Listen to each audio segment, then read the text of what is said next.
तो मैथ्स करने के बाद क्या करो आप, मैथ्स करने Make के video for revision and how to cover syllabus in 1 month at 9:05 a.m. Upload notes for class 10 on website and upload other video at 12:05 p.m.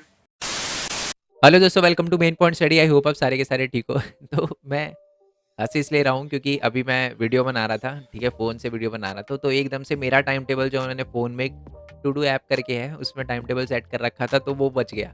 समझ रहे हो? क्योंकि फ़ोन तो फ्लाइट मोड पे लगा रखा था, बट उस ऐप से जो है वो बच गया। तो एक ऐसा नहीं है कि सिर्फ़ आप ही टाइम टेबल बनाते हो, ठीक है? ये मैं बता दूँ, सिर्फ़ स्टूडेंट के लिए नहीं, हर एक बंदे के लिए टाइम टेबल इम्पोर्टेंट होता है। और अगर आप स्टूडेंट होके टाइम टेबल फ़ॉलो नहीं कर रहे, नहीं बना रहे, तो वो एक सबसे बड़ी दिक्कत है।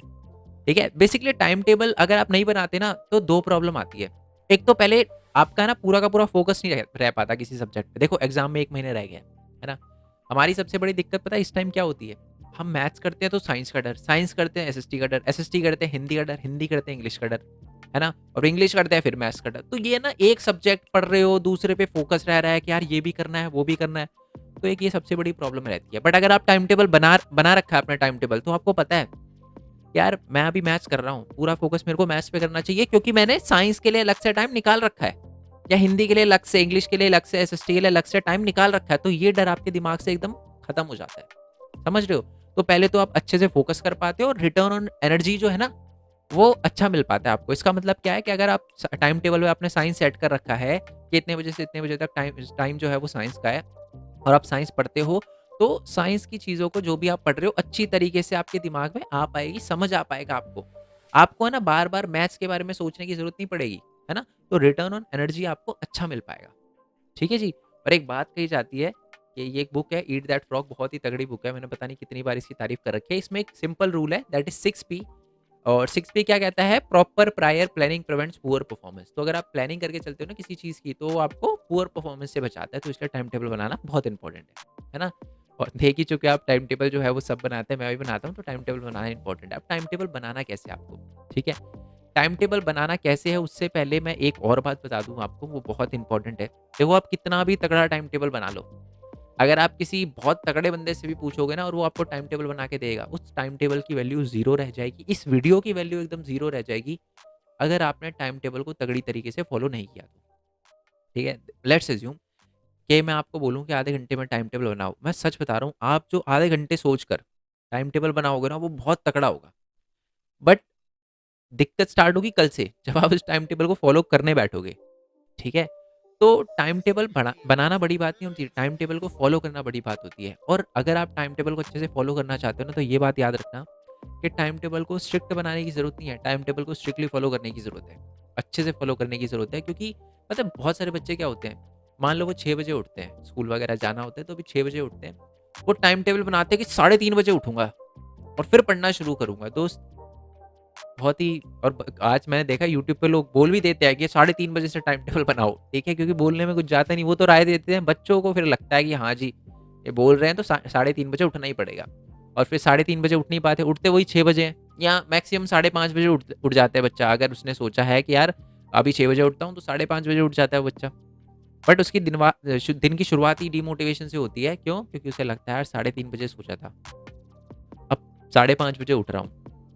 हो गया ना टाइम खराब। अब वो ये सोचने में टाइम लगा देता है कि यार जो साढ़े 3 बजे सोच रखा था मैथ्स करूँगा, अब क्या वो मैथ्स करूँ अभी, या जो मैंने सोच रखा था कि यार साढ़े 5 बजे कुछ और सब्जेक्ट करूँगा वो करूँ, तो टेढ़ा कर हो जाता है ना? कोई भी चीज़ जो होती है वो फिर पूरे दिन उसको नेगेटिविटी रहती है कि यार टाइम टेबल बनाया, इतनी मेहनत करके सब कुछ सोचा था, फॉलो ही नहीं हो पा रहा कुछ। तो ये कि ये बहुत बड़ी दिक्कत रहती है, तो इसलिए टाइम टेबल को स्ट्रिक्टली फॉलो करना इंपॉर्टेंट है।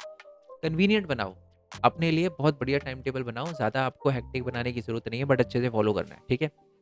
अब टाइम टेबल बनाना कैसे है, ये आप मेरे को बताना।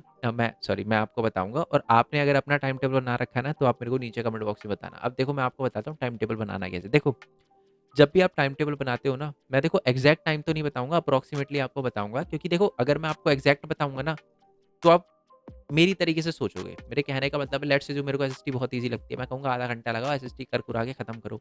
बट क्या पता किसी बच्चे की एसएसटी बहुत वीक हो, है ना? किसी बच्चे को, मेरे को लगता है कि मैथ्स में आपको ज़्यादा टाइम लगाने की ज़रूरत नहीं है, ठीक है? 2-3 क्वेश्चन करो बस। क्या पता बच्चे की मैथ्स बहुत वीक हो। तो इसलिए मैं सिर्फ़ आपको टाइम बताऊँगा अप्रॉक्सिमेटली। पर हाँ, एक बात मैं आपको बताऊँ कि टाइम टेबल में सबसे इम्पोर्टेंट चीज़ होती है कि आप टाइम टेबल की शुरुआत किस सब्जेक्ट से कर रहे हो और कितने बजे कर रहे हो। ठीक है? तो टाइम टेबल है ना, सबसे पहले जहाँ से भी आप स्टार्ट कर रहे हो ना, तो इतना हेक्टिक मत बनाओ। शुरुआत हमेशा उस टाइम से करो जिस टाइम आप उठते हो उससे आधे घंटे पहले या 1 घंटे पहले मैक्सिमम। आप अगर 6 बजे उठते हो ना जनरली, तो आप 5 बजे का टाइम टेबल शुरुआत कर सकते हो, 5:30 ही कर सकते हो। स्टार्टिंग में आप 5:30 से करना, ठीक है? थोड़ा-सा आपके लिए ईज़ी रहेगा कि यार 6 बजे तो उठता हूँ, 5:30 बजे उठ जाऊँगा, और स्टार्टिंग हमेशा मैथ्स से करना, क्योंकि इससे है ना आपका दिमाग एकदम अलर्ट हो जाता है। मतलब आप अगर थ्योरी सब्जेक्ट स्टार्टिंग में शुरू में करना शुरू करोगे ना, तो नींद आएगी। सुबह-सुबह उठते हो यार, 5:30 बजे उठ गया, फिर अगर थ्योरी सब्जेक्ट करने बैठते हो आप, स्टार्टिंग में टाइम टेबल को जब आप फॉलो बिल्कुल करना शुरू कर रहे हो, तो थ्योरी सब्जेक्ट स्टार्टिंग में थोड़ा-सा ना बोरिंग सा हो जाता है और नींद बहुत आती है। सर्दियों में तो वैसे ही नींद आती है, तो इसलिए प्रैक्टिकल सब्जेक्ट से स्टार्ट करना, वो चाहे मैथ्स के प्रैक्टिकल हो गए या न्यूमेरिकल्स वाले क्वेश्चन हो गए, मैथ्स तो न्यूमेरिकल ही है, या साइंस के न्यूमेरिकल वाले क्वेश्चन हो गए, तो इससे स्टार्ट करना, ठीक है?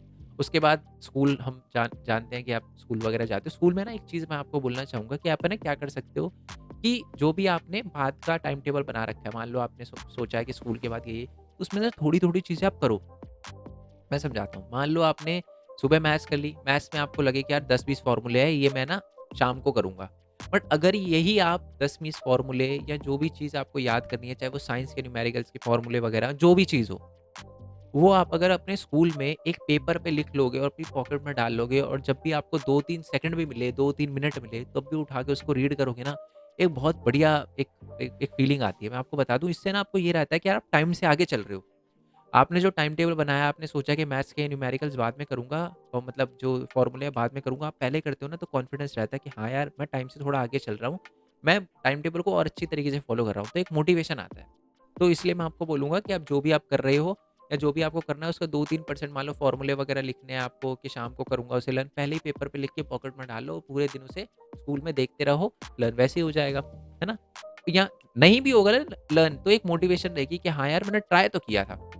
बाकी डेडिकेटेड टाइम आप अपना शाम को दे देना। स्कूल से आते हो आप, स्कूल से आने के बाद भी वही दिक्कत रहती है। दिक्कत ये रहती है कि थोड़ी-सी नींद आती है, ठीक है? तो आप अगर मान लो आप सोना नहीं चाहते, तो आप मैथ्स करो, वो बढ़िया रहता है। मैथ्स या साइंस या न्यूमेरिकल्स करो।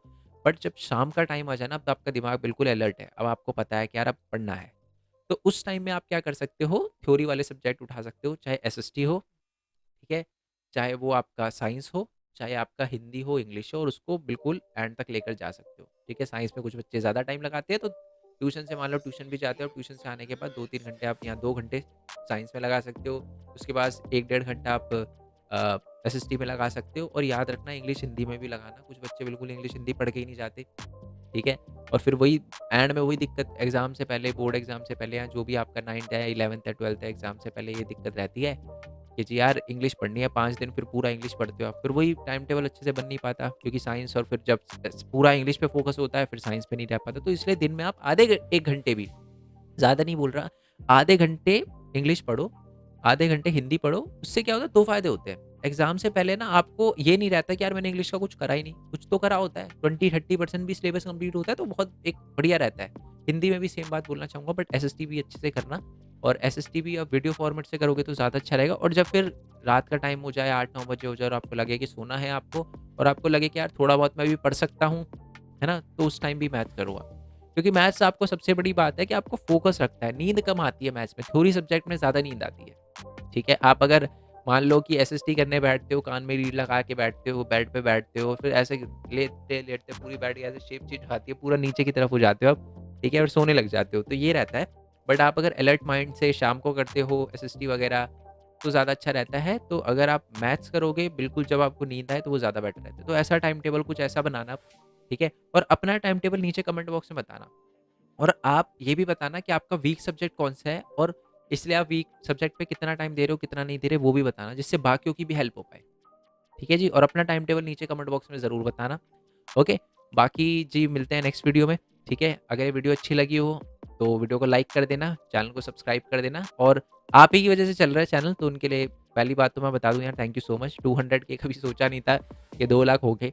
ठीक है? आज भी याद है 60 सब्सक्राइबर से स्टार्ट किया था, मतलब स्टार्ट तो 0 से किया था, बट जब 60 हो गए थे तब थोड़ा-सा लगा कि यार वीडियो ज़्यादा से ज़्यादा डालनी चाहिए। बट कभी सोचा नहीं था कि 2 लाख पे आऊँगा, और ये बिना आपके सपोर्ट के पॉसिबल ही नहीं था। जो बच्चे उस टाइम 9th में थे, जो अब 11th में आ चुके हैं, 12th में आ चुके हैं, है ना? तो उन्होंने बहुत सपोर्ट किया, और मेरे को पूरा भरोसा है आप उनसे ज़्यादा सपोर्ट करोगे। ठीक है? बाकी एसएसटी की बात करें तो एसएसटी के जितने भी चैप्टर है सबके नोट्स हैं ना मैंने वेबसाइट पे अपलोड कर रखे हैं www.mainpointstudy.in। उस वेबसाइट पे आप जा सकते हो, वहाँ से नोट्स डाउनलोड कर सकते हो। डायरेक्ट पीडीएफ है, कोई परचेज नहीं करना, कोई पैकेज नहीं है, कोई कोड सेल नहीं है, सीधा आपके लिए डायरेक्ट पीडीएफ दे रखे हैं, वहाँ से नोट्स आप डायरेक्टली डाउनलोड कर सकते हो। एमसीक्यू वगैरह भी आपको मिल जाएंगे, ठीक है। बाकी हमारे डिफरेंट डिफरेंट चैनल है। मेन पॉइंट टेक है जिसमें मैं बताता हूँ स्टूडेंट ऑनलाइन अर्न कैसे कर सकता है, एनिमेशन वीडियो कैसे बना सकता है ना, और क्या कहते हैं उसको, वेबसाइट कैसे बना सकता है, वेबसाइट पे ऐड वगैरह रन कैसे कर सकता है, सारी की सारी चीज़ें। तो मेन पॉइंट टेक वाला चैनल है। बाकी मेरा ब्लॉगिंग चैनल है भरत कुमार खोरवाल नाम से, तो उनका भी लिंक नीचे डिस्क्रिप्शन में दे रखा है। बाकी गेमिंग चैनल है, अब मैं बता दूँ अभी तो उस पर कुछ डालूंगा नहीं, एग्जाम खत्म होने के बाद ही देखेंगे, ठीक है। बाकी मिलते हैं जी नेक्स्ट वीडियो में, तब तक के लिए थैंक यू सो मच। जय हिंद, जय भारत, वंदे मातरम। Thanks for the support, bye bye.